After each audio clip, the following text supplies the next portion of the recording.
નમસ્કાર, આપ જોઈ રહ્યા છો નેશન પ્લસ ન્યૂઝ. હું છું આપની સાથે હેતલ ભગત.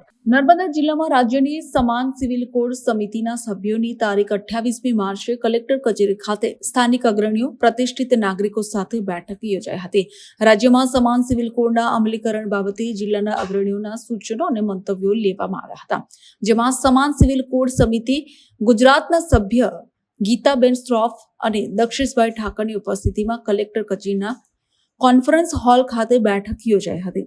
આ બેઠકમાં નર્મદા જિલ્લાના ડેડિયાપાડા આપના ધારાસભ્ય ચૈતર વસાવા, નર્મદા જિલ્લા ભાજપા પ્રમુખ નીલ રાવ સહિત વિવિધ રાજકીય આગેવાનો, ધાર્મિક સંસ્થાના વડાઓ, યુનિવર્સિટીના વાઇસ ચાન્સેલર, કોલેજના આચાર્યો, એવોર્ડ વિજેતાઓ, કાયદાના નિષ્ણાંતો, સામાજિક કાર્યકરો ઉપસ્થિત રહી તેમના મંતવ્યો લેવામાં આવ્યા હતા. આજે નર્મદા જિલ્લામાં યુસીસીની કમિટી દ્વારા જિલ્લા કલેક્ટરના અધ્યક્ષસ્થાને બેઠક યુસીસીના મુદ્દે બેઠક થઈ, જેમાં દરેક સમાજના આગેવાનો, સમાજના શ્રેષ્ઠીઓ ઉપસ્થિત હતા. બધાના અભિપ્રાય લેવામાં આવ્યા અને બધાના મંતવ્યો બન્યા છે કે દેશની અંદર બધા જ લોકો માટે એક સમાન કાયદો હોવો જોઈએ. મહિલા હોય, પુરુષ હોય, બધા લોકોને સમાન અધિકાર મળવા જોઈએ અને સમાન કાયદો હોવો જોઈએ. અને વિશેષ કરીને આપણો આદિવાસી જિલ્લો છે ત્યારે રાજ્યના ગૃહમંત્રીશ્રીએ પણ યુસીસીની જ્યારે જાહેરાત થઈ ત્યારે સ્પષ્ટ કીધેલું હતું કે આદિવાસી સમાજને આમાંથી બાકાત રાખ્યો છે, આમાં લેવાનો નથી. તો એ બાબતે પણ ઘણી ચર્ચા થઈ, ઘણા લોકોનું સમર્થન પણ મળ્યું છે કે આદિવાસી સમાજને પણ આમાં સમાવેશ કરવો જોઈએ. તો આના તંદુરસ્ત ચર્ચા થઈ છે, કમિટી આગળનો નિર્ણય લેશે. જેમાં ડેડિયાપાડા આપના ધારાસભ્ય ચૈતર વસાવાએ વિરોધ કરતા જણાવ્યું હતું કે યુસીસી લાગુ થશે તો આદિવાસીઓનું રાજકીય અને શૈક્ષણિક આરક્ષણ ખતમ થઈ જશે. મુઘલોના 500 વર્ષના શાસન દરમિયાન અને અંગ્રેજોના 175 વર્ષના શાસન દરમિયાન પણ આદિવાસીઓના રીત રિવાજોમાં દખલગીરી કરવામાં આવી ન હતી. હાલ ભાજપ સરકાર યુસીસી લાવીને આદિવાસીઓ વિરોધી પગલું ભરી રહી છે. અમુક આદિવાસી નેતાઓ આદિવાસી સમાજ વિરુદ્ધ જઈને યુસીસીનું સમર્થન કરી રહ્યા છે. યુસીસી લાગુ થશે તો આદિવાસી સમાજની અલગ અલગ રૂઢિ પ્રથાઓ અને રીત રિવાજો આપોઆપ નષ્ટ થઈ જશે. આદિવાસીઓનું ભલું ઈચ્છનાર કોઈ પણ આદિવાસી માણસ કે આદિવાસી નેતા યુસીસીના સમર્થનમાં નથી, એમ ચૈતર વસાવાએ જણાવ્યું હતું. આજે સમાન સિવિલ કોડ સમિતિ દ્વારા નર્મદા જિલ્લામાં સમાન સિવિલ કોડ લાગુ કરવા માટેના સૂચનો અને મંતવ્યો લેવા માટેની આજે કમિટીની બેઠક હતી. આ કમિટીમાં અમે બેઠા, શરૂઆતમાં અમે એમના પર જાણવાનો પ્રયાસ કર્યો એટલે એમણે કીધું કે રાજ્યના ગૃહમંત્રી દ્વારા એક નિવેદન આપવામાં આવ્યું છે કે આદિવાસી પર લાગુ ના થાય, પણ રાજ્યના સીએમ સહિતના કેટલાય નિવેદનો આપીને એ ફરી જતા હોય છે. ત્યારે અમે લેખિત માંગ કરી છે કે આદિવાસીઓ પર લાગુ થવાના છે કે કેમ. બીજી અમારી વાત છે, જો યુસીસી સર્વ સમાજ પર લાગુ થાય છે તો સૌથી વધારે નુકસાન આદિવાસી સમાજને થશે, માઇનોરિટીને થશે, એસસી અને ઓબીસી ને થશે. આ તમામ સમુદાયના પોતાના વ્યક્તિગત લો છે. વારસાઈની બાબત હોય, લગ્નની બાબત હોય, છૂટાછેડાની બાબત હોય, બધી પોતપોતાના વ્યક્તિગત લો છે.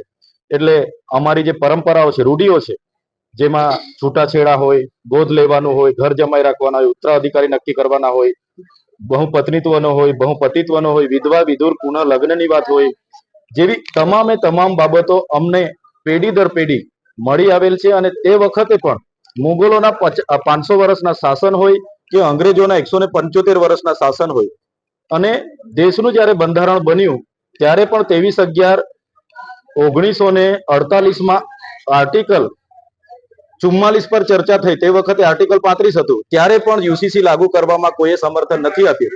ત્યારે અમે જે ગુજરાત સરકાર લોક મત વિરુદ્ધ, લોકોના સંમતિ વિરુદ્ધમાં જે યુસીસી લાગુ કરવા જઈ રહી છે એનો વિરોધ કરીએ છીએ. અને આદિવાસીઓને તો સદંતર એમાંથી બાકાત રાખવાની વાત કરી છે.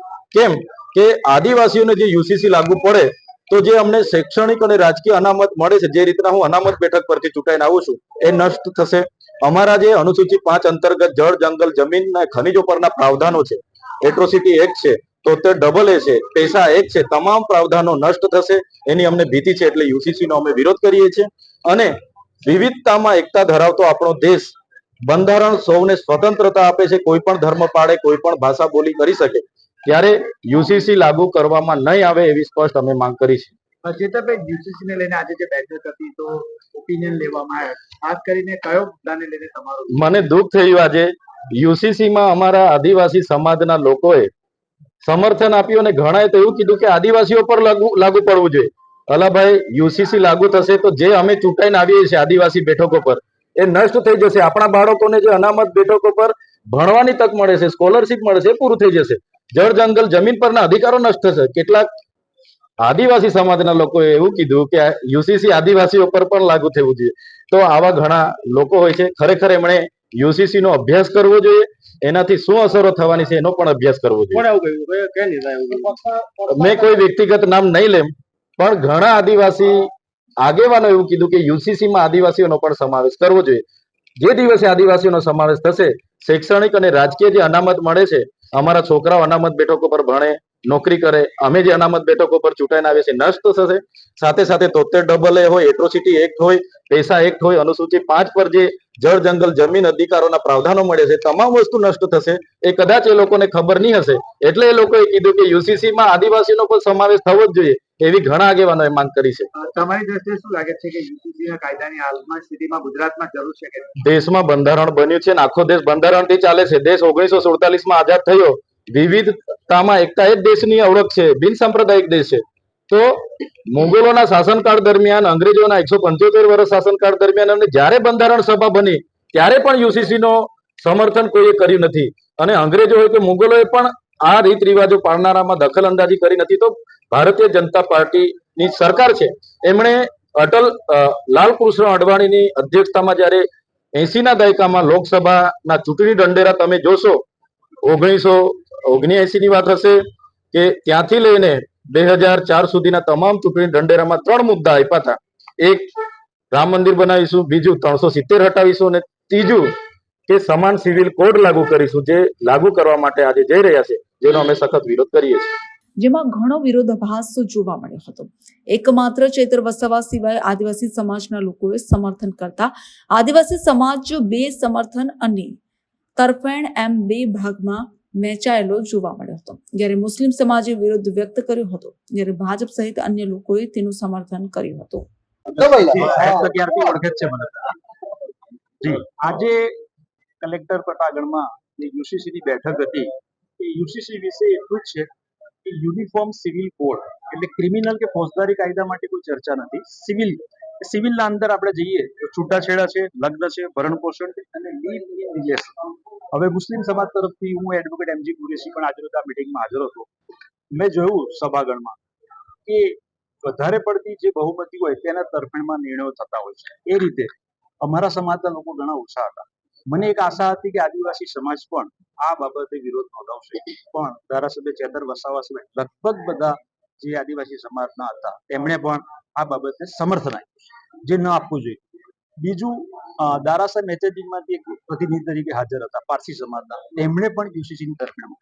એટલે કે હું એમ કહું છું કે સમાજના દરેક વર્ગોને અને ધર્મોને ધ્યાને લેવા જોઈએ. કોઈ બહુમતીના જોરા નિર્ણય કરવા જેવો નથી. એટલા માટે હું કહું છું કે આજે 25-30 વર્ષથી હું કોર્ટમાં પ્રેક્ટિસ કરું છું. યુસીસી માટે એક અવાજ મારી કાન સુધી નથી આવ્યો, કારણ કે હું જાહેર ક્ષેત્રમાં કામ કરું. હું હાઈકોર્ટ સુધી જઉં છું, હું દરેક જિલ્લાની કોર્ટમાં જઉં છું, આદિવાસી સમાજના કેસો લડું છું, ઉજળિયાતના, મારી પાસે દરેક સમાજના લોકોના કેસો છે.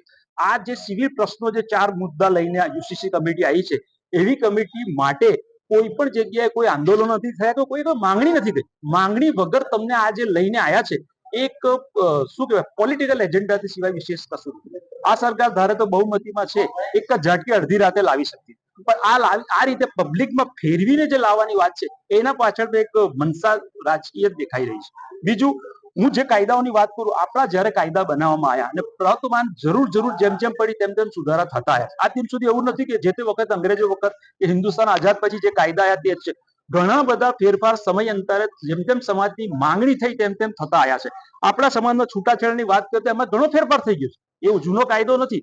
મુસ્લિમ સમાજ માટે પણ 125 CRPC ઓલ્ડ સેક્શનની વાત કરતા એના હજારો કેસો છે જ કોર્ટમાં. કોઈ અલગથી મુસ્લિમ સમાજ માટે કાયદાની જરૂર નથી. એટલે જે કઈ કાયદાઓ આજ દિન સુધી અસ્તિત્વમાં છે તેમાં સમાજનો દરેક પોતાનો હિત એમાં પોસાઈ જાય છે, એટલે કે દરેકને ન્યાય મળે તેમ છે. ફક્ત ને ફક્ત રાજકીય એજન્ડા પૂરતો જ જયારે આવી રીતે યુસીસીની કમિટી રચના આવે, તો મેં તો મારા મંતવ્યમાં શરૂઆતમાં ત્યાં કહ્યું હતું કે હું તો આ કમિટીના ઉપર પ્રશ્ન ઉઠાવું છું કે તમારે કમિટી બનાવવાની એવી કોઈ જરૂર નથી કે જ્યારે પબ્લિકમાંથી કોઈ ડિમાન્ડ નથી આવતી. એટલે આ એક હાલની જે મિટિંગ થઈ કે જે સૂચનો લેવામાં આવ્યા, બહુમતીના જોરે યુસીસીની તરફેણમાં આવ્યા છે, પરંતુ હું સમગ્ર મુસ્લિમ જમાત તરફે જ નહીં, પણ ભારતના દરેક નાગરિક તરફે હું બોલું, જેના અંદર બહુજન સમાજ છે, આદિવાસી સમાજ છે, જે પણ બીજા સમાજો, તેને પણ આ કાયદો આવવાથી ઘણું બધું નુકસાન થશે અને એના જીવનના અંદર એટલું બધું પરિવર્તન આવશે કે છિન્ન ભિન્ન થઈ જશે.